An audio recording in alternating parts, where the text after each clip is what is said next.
Pretendo cursar psicologia. Dois pontos. Psicólogos, o que vocês contam que ninguém nunca te contou? Olá, meu nome é Otton, sou psicólogo clínico e ajudo outros psicólogos a terem um negócio sustentável dentro da psicologia clínica. O conteúdo de hoje é um pouquinho diferente. Eu vou fazer um react, eu vou reagir a um conteúdo, a uma postagem que eu vi lá no Threads, comentando alguns pontos aqui dessa pergunta inicial que eu trouxe aqui no vídeo. Então, tem uma pessoa querendo iniciar o curso de psicologia e ela pediu dicas, comentários, pontuações para os psicólogos que eles nunca receberam e que eles acham importante para poder ou fazer o curso de psicologia ou após graduado iniciar na sua atuação profissional. Então é um conteúdo que para profissionais vai ajudar muito. Então vamos lá, você está olhando aí a minha tela, você está vendo aí a minha tela e está aqui a postagem. A postagem está lá no Threads, tá? E o arroba da pessoa que fez a postagem é este daí, jessicaseibert.terapeuta. Então ela diz: pretendo iniciar o curso de psicologia, psicólogos, o que vocês me contam que ninguém te contou. E o primeiro comentário já é um comentário do amor, carregado de amor, Diz assim, da psicóloga Bruna Madeira.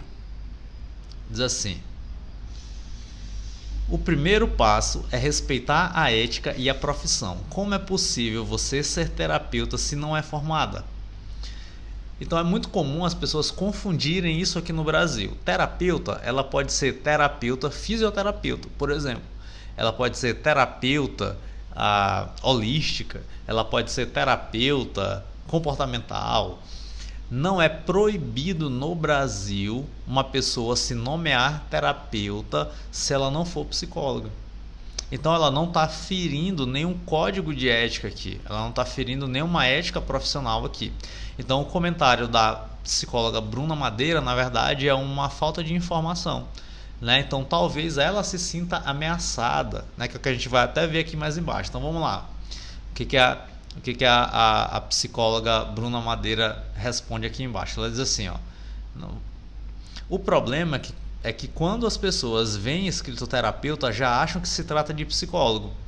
Isso é uma generalização. Nem todo mundo pensa dessa forma. Sobra ainda a bucha do trabalho mal feito dos outros para a gente. Mas uma hora nosso conselho ganhará essa luta. Então ela acha que a resposta é o controle, é o monopólio da profissão. Então é o monopólio do termo terapeuta para ser uso exclusivo do profissional. Vou te dizer, o conselho nunca vai ganhar essa luta. O Conselho Federal de Psicologia nunca vai ganhar essa luta.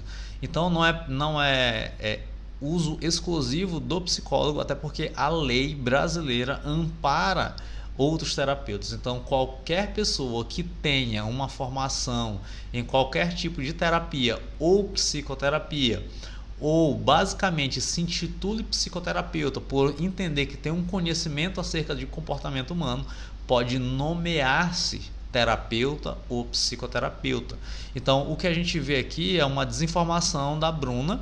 Talvez ela já tenha tido algum tipo de experiência negativa com pessoas que passaram por outros terapeutas e chegaram até ela e ela precisou trabalhar ali para corrigir aqueles negócios, aqueles pontos. Mas ter o título de psicólogo não é garantia de ter um bom trabalho em psicoterapia. Eu mesmo já peguei vários pacientes que passaram por outros psicólogos e o trabalho dos outros psicólogos não foram de qualidade. O trabalho não foi de qualidade, percebe? Então ela tem uma generalização aqui e uma desinformação na resposta dela. Então a resposta dela a gente já consegue clarear aqui, esclarecer alguns pontos acerca dessa terminologia da utilização da palavra terapeuta ou psicoterapeuta. Aí a gente tem aqui a Karine Levitsky, tá aqui, Ixi, cadê? Tá aqui, beleza. Ela diz assim: o curso de psicologia não resolve nossos problemas pessoais. Se pretende cursar para se entender melhor, o melhor caminho é a terapia. Correto. Isso daqui é o clássico das terapias, ou é o clássico de alguns estudantes de psicologia. Na minha sala de psicologia, eu encontrei vários companheiros que estavam lá, aquela velha resposta de aula zero de curso, né? Então, por que você escolheu psicologia? Pergunta o professor. A pessoa vai lá e diz assim, para ajudar pessoas, que é uma das clássicas, e a segunda é para me entender melhor. Só que muita gente, né, não percebe que muitas vezes o curso de psicologia não é para autoconhecimento. O curso de psicologia não é uma terapia, entende? Esse autoconhecimento ele vem a reboque, porque você está sendo exposto a conteúdos de psicologia e então você vai começar a se conhecer melhor. Mas isso é a reboque, né? Não é o fim último, né, da graduação de psicologia. Então esse conselho da Karine é maravilhoso e é correto. Se você está no curso de psicologia para resolver os seus problemas, vá para a terapia, porque na terapia esse fim, esse objetivo, ele é muito mais eficaz, ele é muito mais eficiente. 2. Falando sobre terapia, se puder, faça desde o início da faculdade. Estar bem emocionalmente faz muita diferença nos estágios e no trabalho. Dá para ver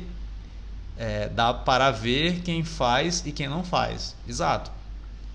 Então, se você tem muitas demandas emocionais, se você tem uma certa instabilidade emocional e quer fazer o curso de psicologia, hoje você já é graduado, então possivelmente você já tem esse tipo de informação, então é muito importante você fazer a terapia. Não é que é obrigatório, tá? Todo psicólogo tem que fazer terapia. Não é que é obrigatório. Algumas pessoas botam isso de maneira taxativa. Existem personalidades e personalidades, mas se você percebe que existem alguns assuntos que você precisa tratar, que você precisa lidar, que existe uma desregulação emocional, então é muito importante você entrar no processo de terapia.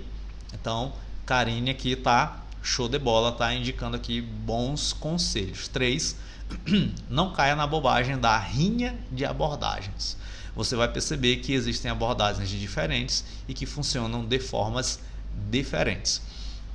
Então aqui, né, a querela das abordagens, a antiga querela das abordagens, que sim, isso daqui ainda vai aparecer e muito. Isso ainda vai aparecer e muito nas nossas graduações, nas graduações brasileiros. Eu não sei se é possível de evitar, porque vai ter uma linha que vai defender um certo tipo de abordagem, né? Então são os sectaristas, eu gosto de chamar assim. Então vem que você tem que defender uma abordagem, tal, sectário, né? Facção, aquele professor que é faccioso, né? Então tá aqui, ó, você precisa defender uma linha de abordagem. Então, e tem o outro que é mais de uma geração recente que vai lutar muito pela questão da psicologia baseada em evidências, né? Então, quando tem um discurso que não defende uma linha de abordagem, ou a gente vai para uma linha de uma psicologia integrativa, ou a gente vai para a linha de uma psicologia baseada em evidências. Então, tem esses dois pontos aí. A ideia é, de fato, você estar aberto às abordagens que você encontrar e você, depois que formar, você de fato ali escolher um caminho. Se o teu caminho é mais cientificista, beleza. Se o teu caminho é mais integrativo, ok também. Não vejo conflitos em relação a isso, né? Eu só assim, tenho uma ressalva muito grande com os missionários da baseada em evidências, né? Então, é ferro e fogo, é baseado em evidências, esse negócio aqui, se tu usa, a outra não presta. Então, se você tem esse tipo de discurso da baseada em evidências, muito incentivado pela rainha aí da baseada em evidências que tem na internet, não seja imbecil, tá bom? Não seja infantil, certo? Então tem muito cuidado com esse tipo de fala, muito cuidado com esse tipo de discurso quando você for escolher uma abordagem para trabalhar. Renan S. Fileto, né? Psicólogo clínico aqui e professor universitário. Ele diz: o que ninguém nunca te contou. Não seja o seu caso, mas 90% das pessoas que entram na graduação de psicologia deveria estar na terapia, não na faculdade, né? Então ele tem aqui vozes da cabeça dele, provavelmente, né? Essa porcentagem aqui é uma força de expressão, né? Uma utilização da linguagem para poder ele reforçar o ponto dele. Mas sim, né? E aqui não necessariamente, aqui tem uma observação, né? Não necessariamente 90% das pessoas que entram na graduação de psicologia deveria estar na terapia e não na faculdade. Mas sim, 90% das pessoas que entram na faculdade sim deveriam estar na terapia, mas o fato delas estarem o fato delas dever estarem, o fato de que elas deveriam estar em terapia não exclui o fato delas estarem cursando a graduação, entende? Então não que ele está trazendo aqui que 90% das pessoas buscam a faculdade como forma de terapia, como foi falado anteriormente, mas que 90% das pessoas efetivamente precisam de terapia, sim, né? Mas não é uma coisa excludente, tá bom? Isso daqui deve ser a experiência dele, ele é professor, né? Então deve ser a experiência dele. Henrico, eu não sei quanto tempo de vídeo já tem, né? Deixa eu comentar só mais esse daqui, que aqui tem lista, um monte aqui que ele botou aqui, o Henrico. Deixa eu ver aqui quem é o Henrico. Não tem descrição dele. Vamos lá. Henrico, conheça todas as áreas de atuação. Psicologia clínica é só uma delas. Há muita confusão sobre isso. Muitos influencers vendendo ilusões para jovens recém-formados e estudantes. É verdade. Como eu já falei em alguns outros vídeos aqui no canal, quando eu cursei a minha graduação em psicologia, há 11 anos que eu terminei, mas eu iniciei em 2009, a minha graduação em psicologia, a psicologia clínica era um plus de uma outra carreira que o profissional tinha, né? Então era um plus. E geralmente o psicólogo clínico era o professor, né? Então o professor, ele dava aula e ele tinha ali o plus, porque dominava bem tecnicamente uma abordagem teórica, ele tinha um plus de atender algumas pessoas, de ser psicólogo clínico, né? Então psicologia clínica antigamente não era vista como uma profissão, né, para seguir de maneira única, para se viver. Atualmente, por exemplo, eu vivo de psicologia clínica. Eu não dou mais aula, né? Eu não trabalho com nenhuma outra área da psicologia a não ser a psicologia clínica. Então, sim, se você puder conhecer o maior número de áreas que você conseguir dentro da tua formação, dentro da tua graduação, né? Ou mesmo experimentar no mercado de trabalho, faça. Eu tenho experiência em psicologia do trânsito, eu tenho experiência em psicologia organizacional e do trabalho, e eu tenho experiência em psicologia clínica, além de docência, né? Então eu tenho experiência em algumas áreas, não tenho em social, não tenho em educacional, a saúde / hospitalar, né, como o brasileiro chama. Nessas áreas eu não tenho experiência, né? Mas também não é da minha área de interesse, nunca procurei trabalhar nesse tipo de área. Mas sim, quanto mais áreas você explorar, maiores serão as chances de você descobrir com aquela que você deseja trabalhar. A questão da clínica atualmente ser a menina dos olhos, né, ou da clínica está bombando, vamos dizer assim, está em alta no mercado, é muito pela facilidade de acesso. Então, atualmente, qualquer pessoa com um celular e com uma internet pode ser psicólogo clínico. Se tiver o seu diploma, então o acesso à psicologia clínica, o acesso a essa área é imediato. Então, por isso que a gente vê um boom no mercado de psicólogos clínicos, né? Fora, né, a possibilidade de escalar esse negócio, né? Então, a carreira do psicólogo clínico atualmente ela pode ser escalável muito mais do que qualquer outro tipo de carreira, né? Inclusive concursos públicos, né? Então, a gente tem ali psicólogos clínicos atualmente faturando um bom dinheiro com a psicologia clínica. Então eu vejo como uma alta de mercado por conta do acesso. Então tem uma facilidade de acesso, de se acessar a psicologia clínica, porque basta você ter uma internet, um quarto, um telefone, um fone de ouvido e divulgar os teus atendimentos. Então esse acesso é muito fácil ao mercado de trabalho, o que traz essa facilidade, e aí as pessoas começam a vender isso.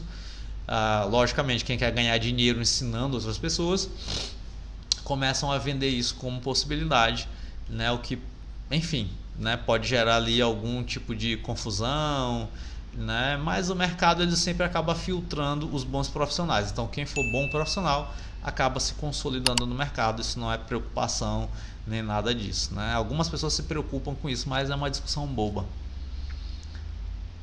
Ai, cadê? Ah, beleza. Nenhuma teoria é mais verdadeira ou científica que a outra. As diferentes psicologias devem ser tratadas como científicas, portanto, todas são passíveis de refutações. Essa daqui é uma meia-verdade, tá bom? Porque nenhuma teoria é mais verdadeira ou científica que a outra. Isso daqui não é verdadeiro em sua totalidade, tá bom? Não é pelo fato de todas as abordagens tratarem algumas vezes de algum aspecto da alma humana que quer dizer que todas são igualmente verdadeiras, porque aqui a gente entra até num argumento relativista, né? A gente pode cair no relativismo aqui, que pode gerar uma complicação. Até pode gerar uma complicação, porque se tudo é verdadeiro, então nada é mentira. Certo? Se tudo é verdadeiro, nada é mentira. O que a gente pode tentar entender acerca das abordagens é que elas vão trabalhar aspectos diferentes da verdade, né? E, dito de uma maneira mais correta, as abordagens elas têm perspectivas diferentes sobre a alma humana. Isso é que muita gente não entende, muita gente não compreende. A alma humana ela tem uma amplitude e as abordagens elas trabalham com alguns aspectos dessa amplitude da alma humana.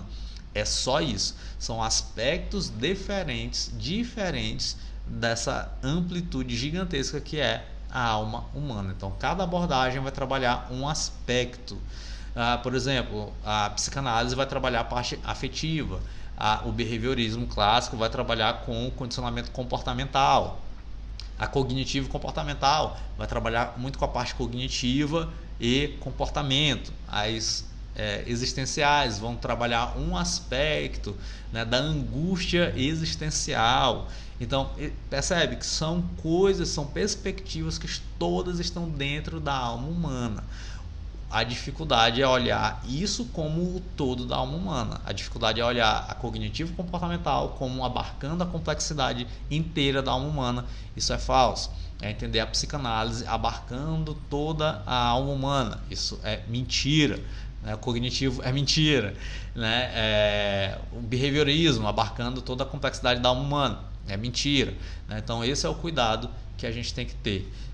E também é uma meia-verdade, ou é uma mentira aqui quando ele diz que nenhuma teoria é mais científica que a outra. Isso também não é verdade, tá? Existem teorias, existem abordagens que são mais científicas. E quando eu digo científica, aqui a gente tem que entender o que é ciência. Que aqui gera uma dificuldade de conceitualização e aqui a gente tem uma enorme discussão acerca do que é científico, do que não é científico, tá?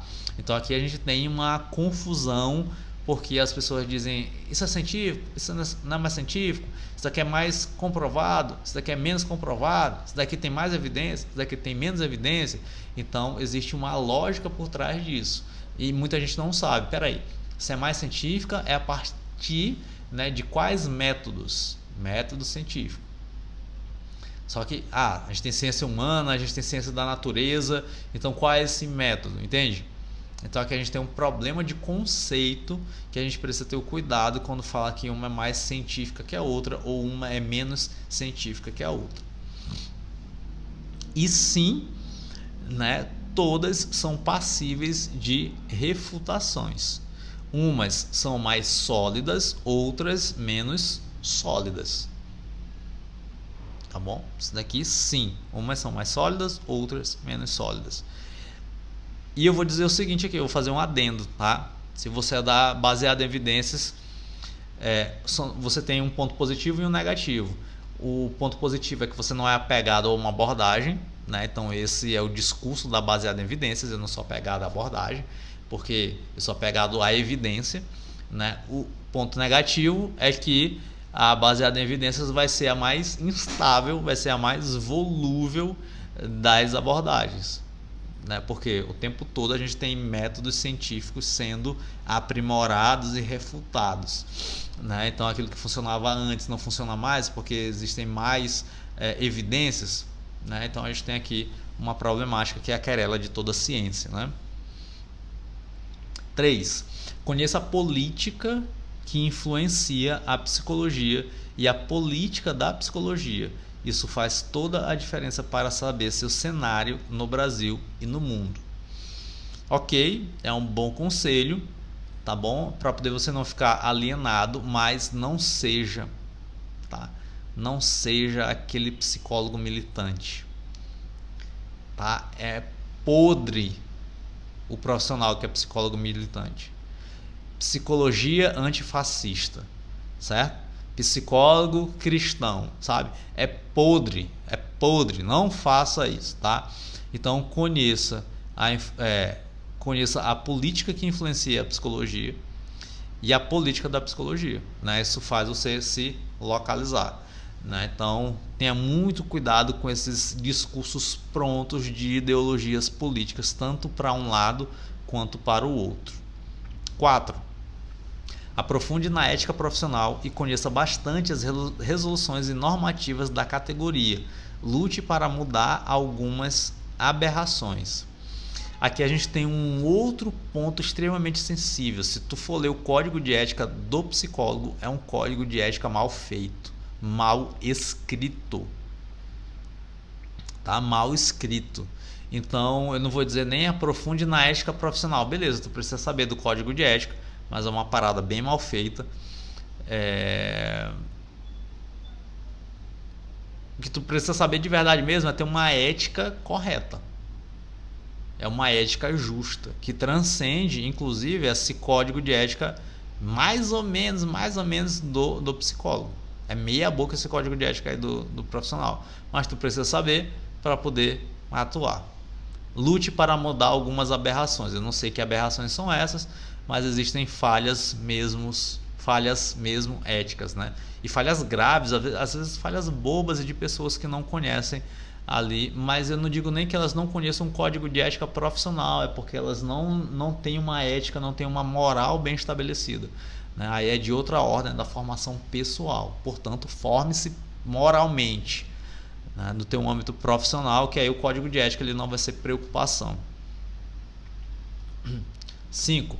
Vou terminar só esses 6 aqui, porque o vídeo eu acho que já está muito grande, né? Eu posso fazer até uma parte 2, se você gostar. Então, se tu está aqui até agora, né, se quiser a parte 2, comenta aí, dê joinha. Se tu não é inscrito no canal, se inscreva nesse canal, porque aqui eu ajudo outros psicólogos a terem negócios sustentáveis dentro da psicologia clínica. Então, se tu tem interesse, né, se tu tem muita dúvida sobre como abrir o consultório, o que fazer para divulgar, estratégia, posicionamento de mercado, tudo isso, se tu tiver dúvidas sobre esse tipo de orientação e quiser a minha ajuda nesse processo, manda mensagem aqui clicando no link que está na descrição, na bio desse perfil, que eu posso te ajudar nesse processo. A gente pode fazer um processo aí de ajuda para você. Uns vão chamar isso de mentoria, tá bom?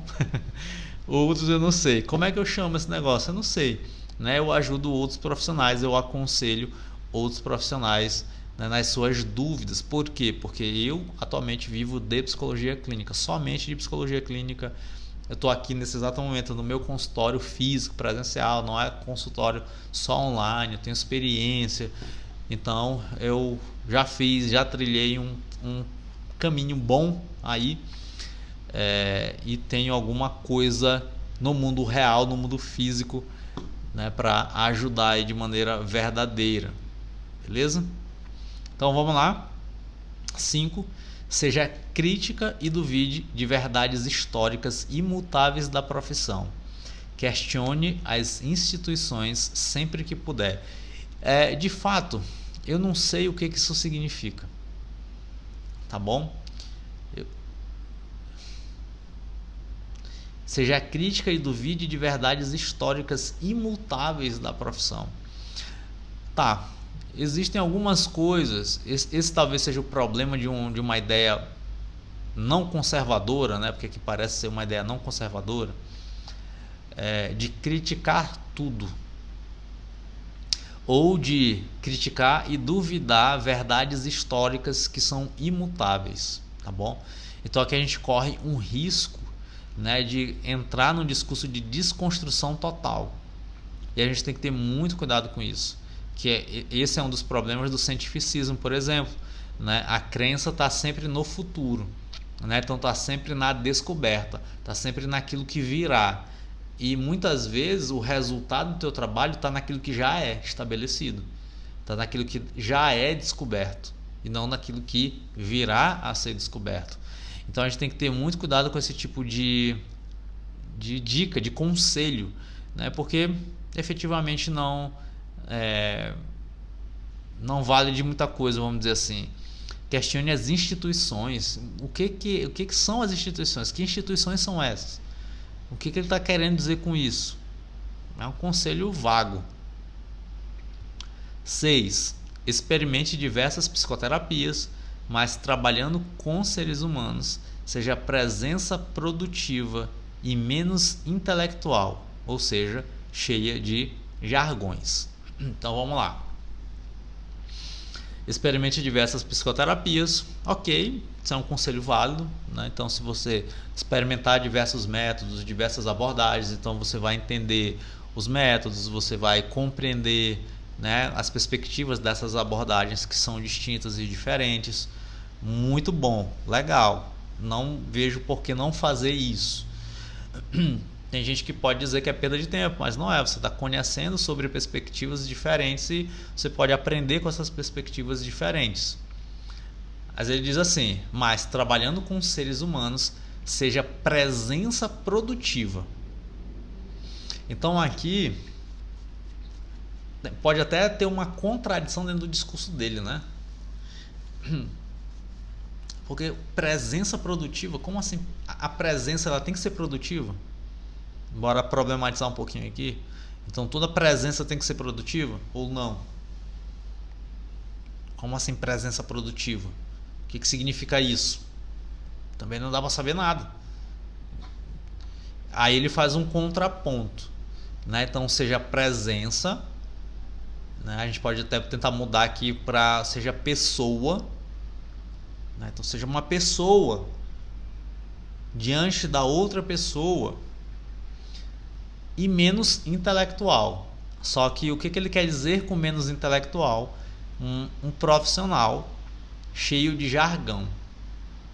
Então existem profissionais que decoram frases feitas, existem profissionais que têm linguagens características de suas abordagens e não tem nada de errado contra isso, mas se forem jargões jogados ao vento, sem sentido e sem significado nenhum, efetivamente não vai ter uma eficácia, uma efetividade, um efeito na pessoa, né? Então, entendendo intelectual a partir desse ponto que ele coloca de cheio de jargão, então ok, mas entendendo menos intelectual como alguém menos inteligente, menos capaz, com menos conhecimento, com menos utilização da razão, com menos capacidade de encontrar a verdade, de compreender a verdade, não, né? Aí não. Porque, inclusive, a pessoa que é mais intelectual, ela consegue ser mais presente. Tá bom? Então aqui a gente tem que fazer essa ressalva, né? Porque ele traz um conceito de menos intelectual aqui. Ele traz esse conceito de o que é ser intelectual, cheio de jargão. Então, beleza. Jargões vazios não servem para nada. Mas quanto mais intelectual você for nesse sentido de ajustar, adequar o teu intelecto à verdade, quanto mais intelectual você for nesse sentido, melhor profissional você será. Então eu acho que é isso, né? A gente tem aqui várias possibilidades de aulas e de vídeos, né, para poder a gente interagir com esses conselhos que outros profissionais trazem para a nossa querida Jéssica S. Eibert, ou Jéssica Seibert, né? Isso, Jéssica Seibert. Beleza? Espero que você tenha curtido. São vídeos aqui que são reacts, mas que ajudam o profissional ali com algumas dúvidas que de repente possam ter aí dentro da sua cabeça. Se você ainda não é inscrito no canal, se inscreva no canal. Se esse vídeo foi útil para você, dê o like. Aí, se você concorda com as minhas respostas em relação aos conselhos dados, deixe aí. E se você tiver algum conselho também que não foi abordado, deixe aqui nos comentários. Beijinhos e até o nosso próximo vídeo. Tchau!